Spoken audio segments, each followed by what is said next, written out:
Welcome back to this year's coverage of the Strait Games, which took place on the Rock over the weekend.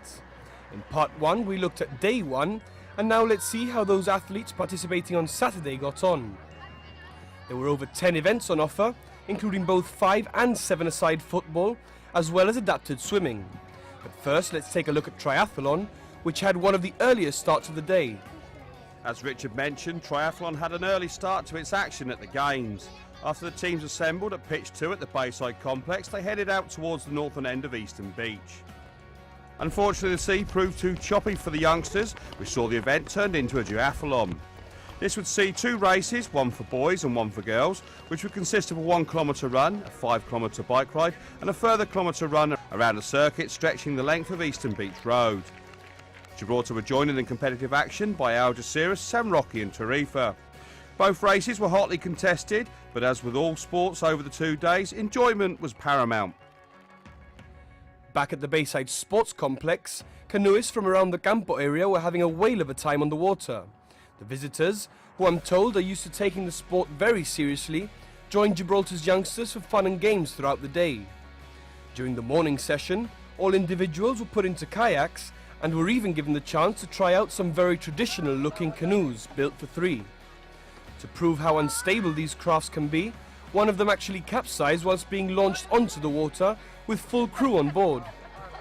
As with all sports, water sports in particular, safety is paramount, and of course all of the young canoeists were kitted out with life jackets. However, that didn't solve the problem of marine traffic that they were constantly having to deal with.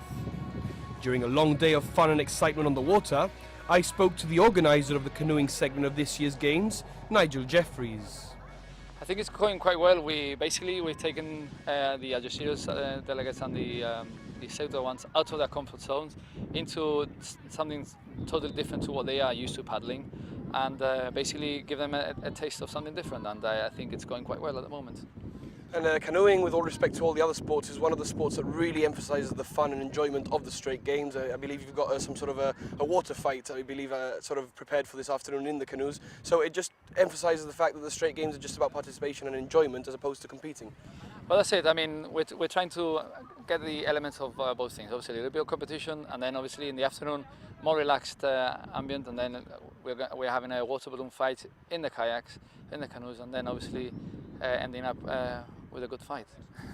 Now, obviously, the Strait Games are a massive event for youngsters across the board, all different sports. So, how do the Strait Games tie into Gibraltar's youth canoeing program?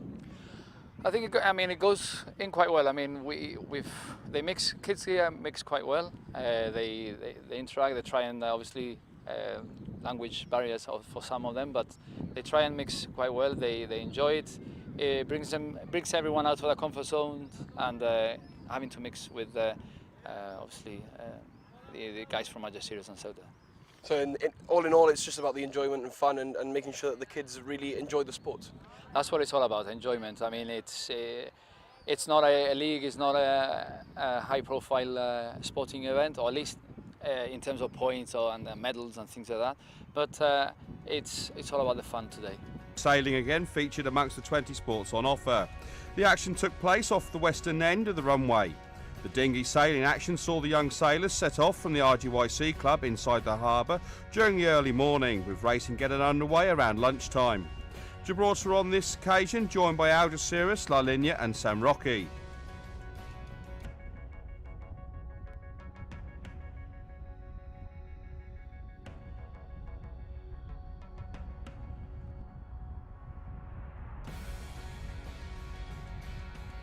The Tercentenary Sports Hall, which had on Friday been used as a gymnastics arena, was divided into 2 basketball courts on Saturday, in order to house both the boys' and girls' events.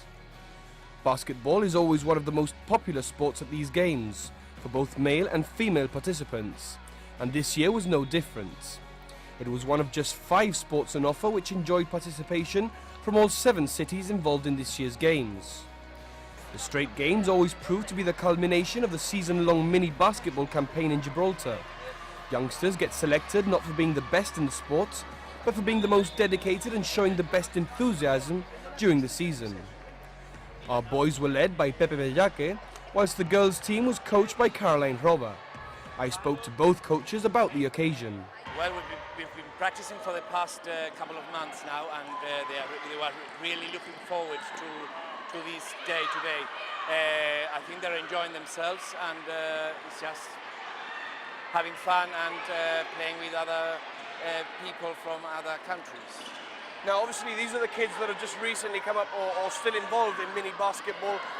How important is it for kids of these ages to maybe get a bit of a feel, even though the games are non-competitive, some sort of a feel of competition against, like you've just said, non-Gibraltarians? Well, I think that the mere fact that basketball is a sport that if you enjoy it, or you make the most of it. And from here, remember, they are going now to comprehensive, and there they'll be playing cadets, and so hopefully I hope they enjoy it. Now, as I've just mentioned, this is obviously part of the mini basketball campaign, or the calendar, you call it. How does it tie into the actual season-long calendar? Obviously, mini basketball in Gibraltar is every Saturday, so this must be sort of the end-of-season aim for all players. That's right, yes. Next week, I think, is the final day that we finish, and I think there's a drug awareness competition, and then we end up the season for next year. Hopefully, I hope they've enjoyed it and make the most of it when they grow up. So far, it is a good day. Girls are having lots of fun. That's the main thing here to get from the sports. That's what I've told them, to enjoy the day and to put in everything that we've learned so far in the training sessions. Now, the Strait Games, especially for younger kids, the under-12 is a very important day, a massive day in the calendar of sports in Gibraltar. Yeah. How does this day tie up for mini basketball in Gibraltar in general? Well, we've been training mini basketball since last October. All the kids have been coming down all Saturdays, and they've been putting in all their efforts. So this is just like the end of the season for them. I've told them to have fun, to enjoy the game, and to try and put in all that we've learned throughout the season. Now, looking in the background, we can see Gibraltar playing against Arif at the moment, and some of the teams that are here today, it kind of brings back memories of the days of the Cadiz Provincial League, so it's good experience for the youngsters to be able to play against non-Gibraltarians, people that they're not used to playing against. Yeah, especially for them kids. I think this is the first time they're going to play against, we can call them international players, so it's been an honour for them to wear the Gibraltar kit. The tennis action for the 2014 edition of the Strait Games was held at the home of local tennis, the Sandpits Club. The courts were a hive of activities throughout the day, with singles and doubles competition, with Gibraltar competing against teams from all the visiting towns and cities. Jerry Pohio was one of the coordinators, and he spoke to Richard when the event had finished. It's gone well. We've had the kids playing constantly. The only problem with Gib is we only have 3 courts up in Sandpits, but we've had like a sort of a round robin. We've had everyone playing as much as we could, doubles, singles. It's been tough because we had 7 different cities participating, which is quite a lot compared to what we've had in recent years. But I think we've done well. I think everyone's enjoyed themselves, everyone's played plenty, and they're all ready to go home to bed. I think they must be dead, because I am. Now, obviously, the Strait Games, the emphasis is always on participation and enjoyment. The competition is sort of put to one side. Does this make things harder or easier to organise the actual event? Most people, I mean, everyone wants to win when they play a match, myself included, and the kids as well, the parents who come watch. But we try to take that away. We try and to put the emphasis on fun. Today we didn't keep score on the individual matches. We just made sure who won, who lost. And yeah, it's good for them to get match practice, because basically in Gib, it's hard because we always play against the same people. So it's good to get some outside competition for them. And finally, Jeremy, just give us a bit of insight into what youth tennis is like in Gibraltar, what sort of numbers you have, and also how the Strait Games tie into the local youth tennis calendar. Well, there's coaching up in Sandpits almost every day. There's classes between 4 and 8 kids per class. Every day after school, Saturday mornings, we've got plenty of kids coming up.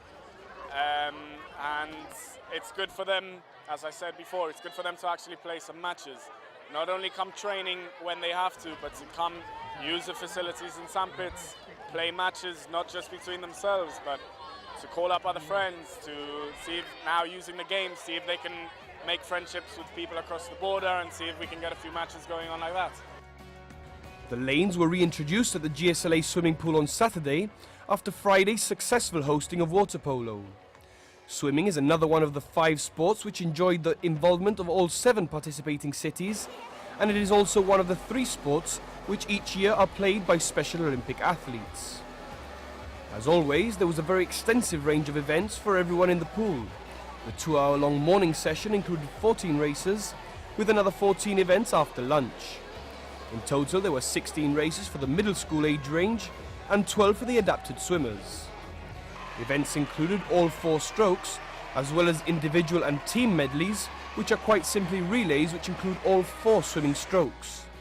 Single stroke races were of either 25 or 50 metres, whereas the individual medley was 100 metres long and the team medley double that.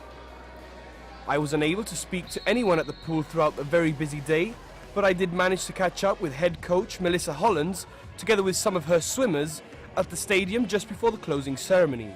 It's run smoothly, and it's been brilliant, great atmosphere. At the very end, we ended doing up a mixed relay, all the teams together, and it's been fantastic. Now, obviously, junior sport is vital for any place, and in Gibraltar we have a very good generic sporting programme. So how do the Strait Games tie into the calendar of youth or junior swimming in Gibraltar? Well, it's an annual event, so we do prepare a few months a year. The kids, we choose a team and take them to the yearly event. So that's how we prepare for this particular competition.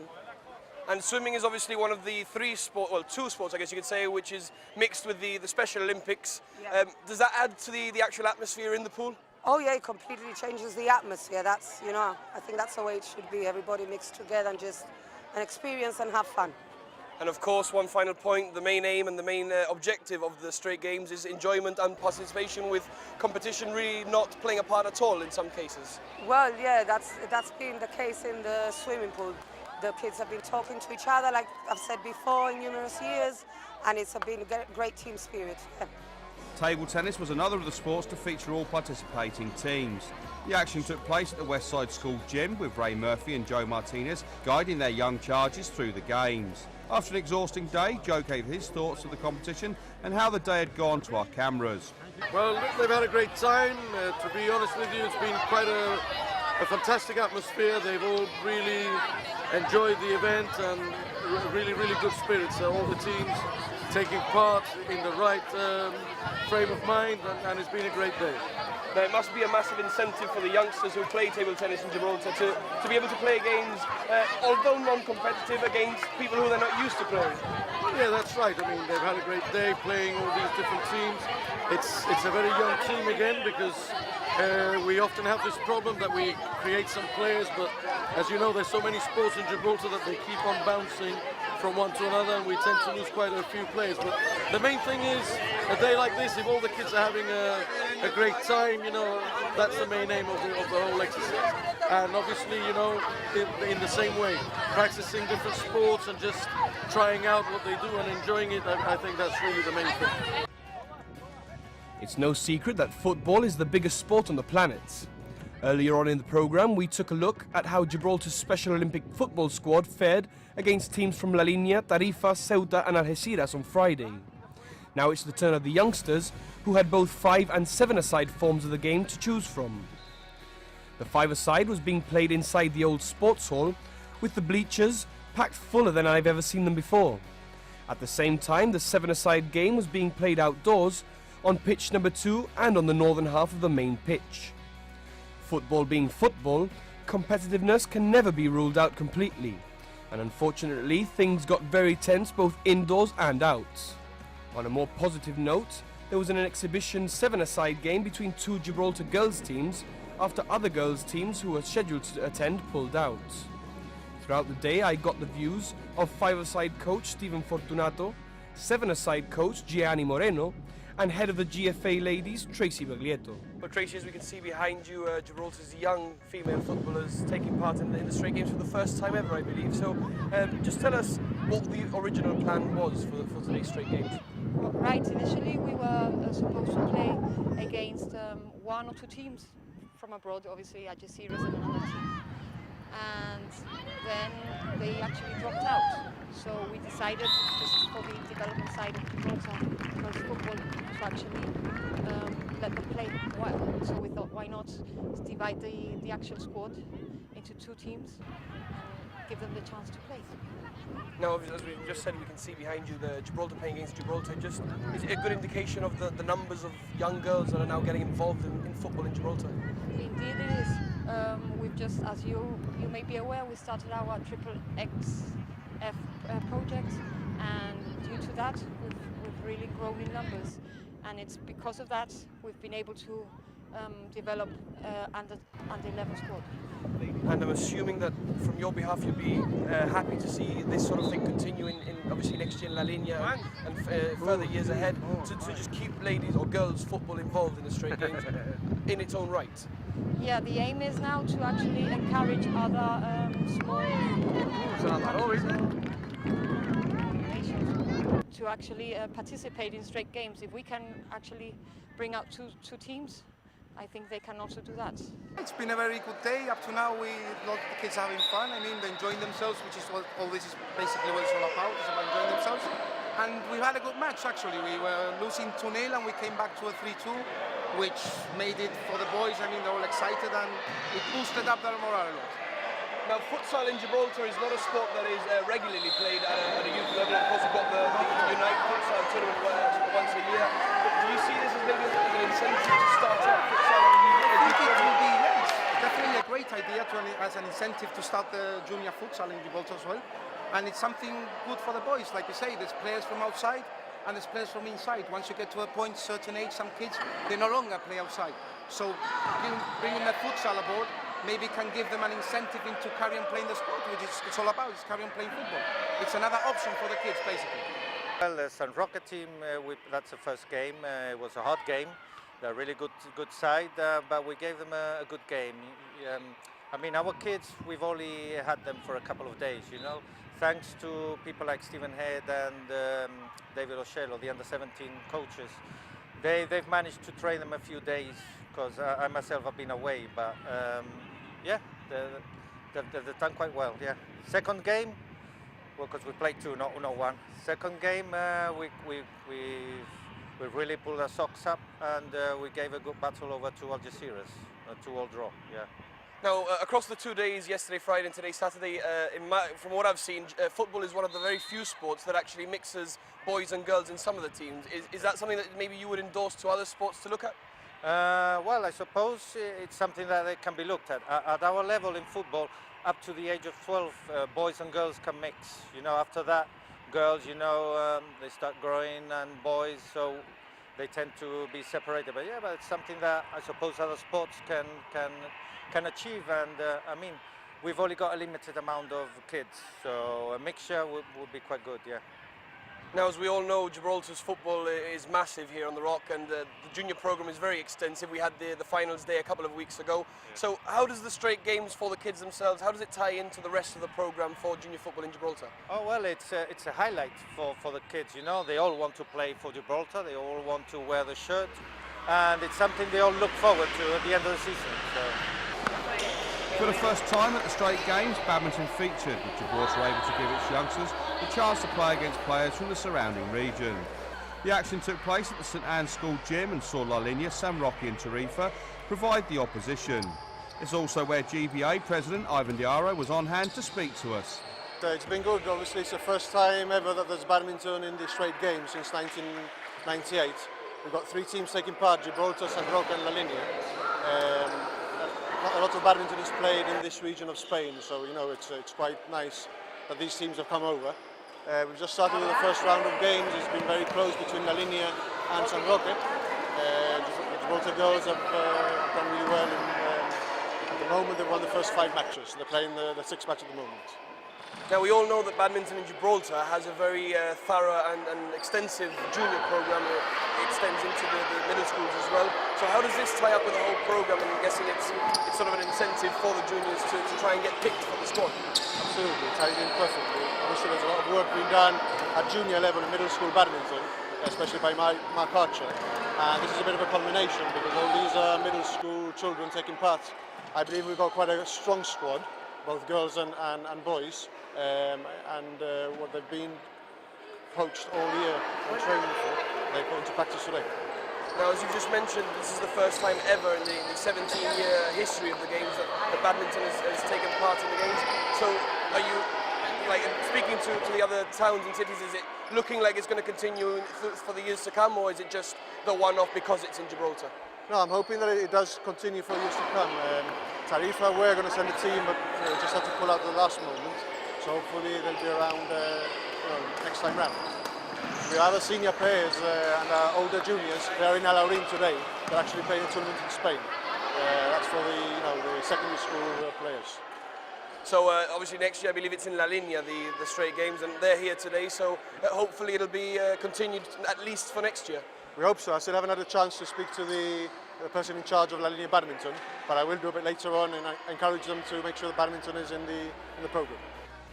After a long day at each of their respective venues around Gibraltar, teams and their delegates then returned to the Victoria Stadium in preparation for the closing ceremony. Whilst everyone was being assembled in the hockey stands before their march into the main arena, I took the opportunity to speak to the head delegate of Special Olympics Gibraltar, Annie Riso, and she gave me her views on this year's Strait Games. Well, it was great it was here in Gibraltar because it's easier than travelling to Ceuta, so that was one thing. But it's been wonderful. I mean, the football yesterday, as we've already interviewed Brian, went extremely well. The marathon as well, our lads, La Línea came in first. I mean, it's not competitive, but for them, La Línea came in first, and then the three rest of ours came in, and then Virginia, who wooed the crowds as she always does. I mean, she's not a marathon runner, but she wanted to do it, and obviously she came in last and wooed everyone. Now we know that Gibraltar special athletes have a lot of busy time in the schedule and the season. Obviously the national games coming up soon and the world games as well at some point during the year. How do the Strait Games themselves tie into the whole calendar for Gibraltar special athletes? Well, for example, it's not the world, it's the European Games in Belgium, and in the marathon we had Nigel Bagletto that will be running, we had Marvin as well. So we've used the Straits Games, as we've done today with swimming. We've used them to prepare them for September. Obviously our games are first, but they've now got two really good competition before we leave in September. And I really have to credit not only Gibraltar but all the special athletes that come to Gibraltar, because it really is a proof that it is about the enjoyment, the participation and competition. There's not much space for competition in the Strait Games. Well, yesterday, with football, it's always competitive. I mean, you can't.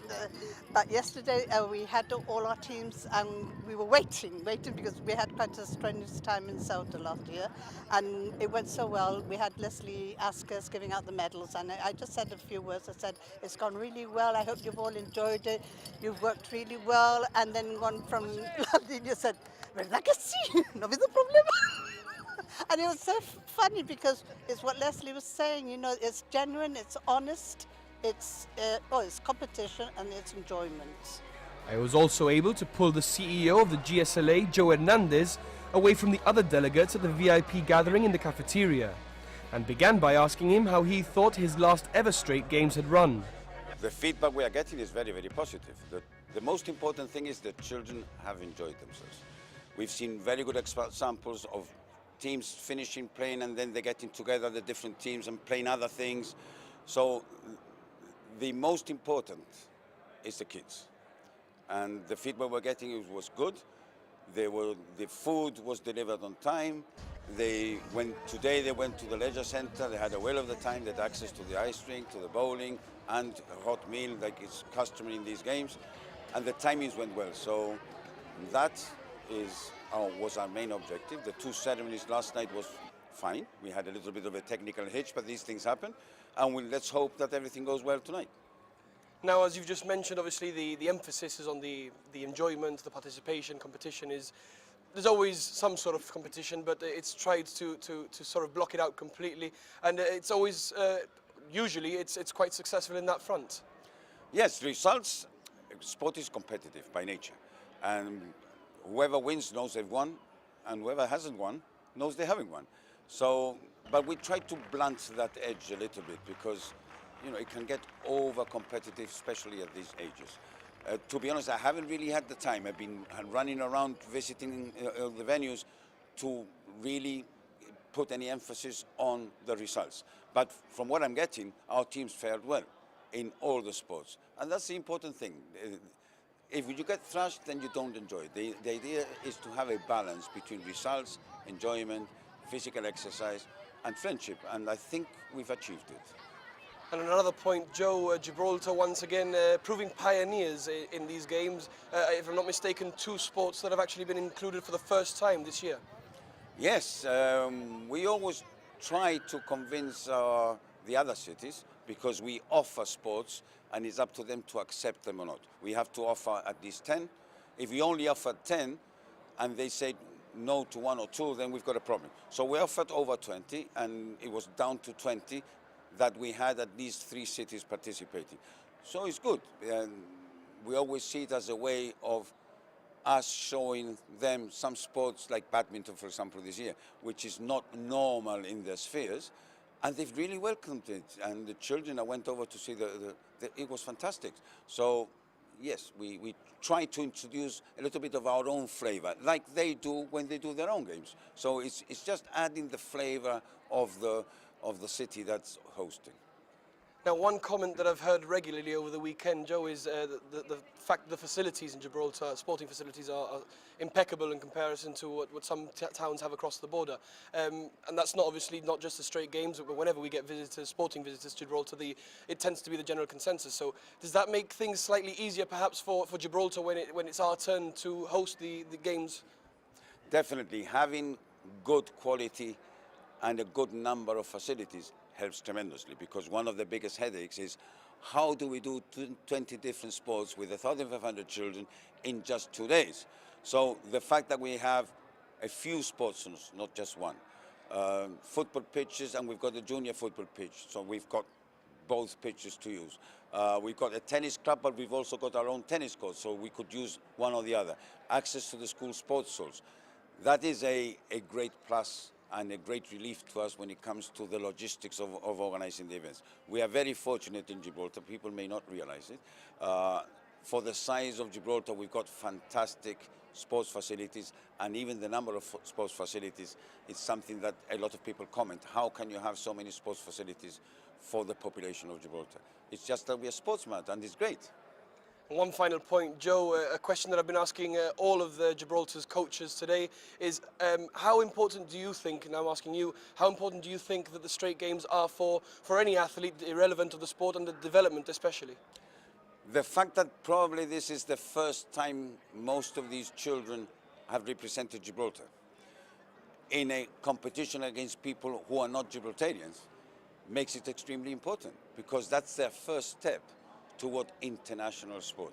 So I think it's extremely important. The fact that this year's in Gibraltar, but we travel away, traveling as a team, moving as a team, getting the team spirit. I think that's one of the essentials of sports.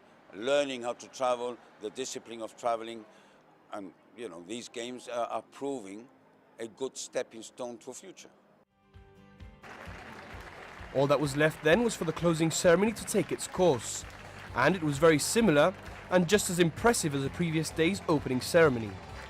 As is tradition, it began with the walk into the stadium by all the teams in the order of hosts for future games, with a massive Team Gibraltar bringing up the rear. The applause and cheers were deafening as the locals walked into the northwest corner of the stadium, as the family and friends of all our young athletes showed just how proud they had made Gibraltar.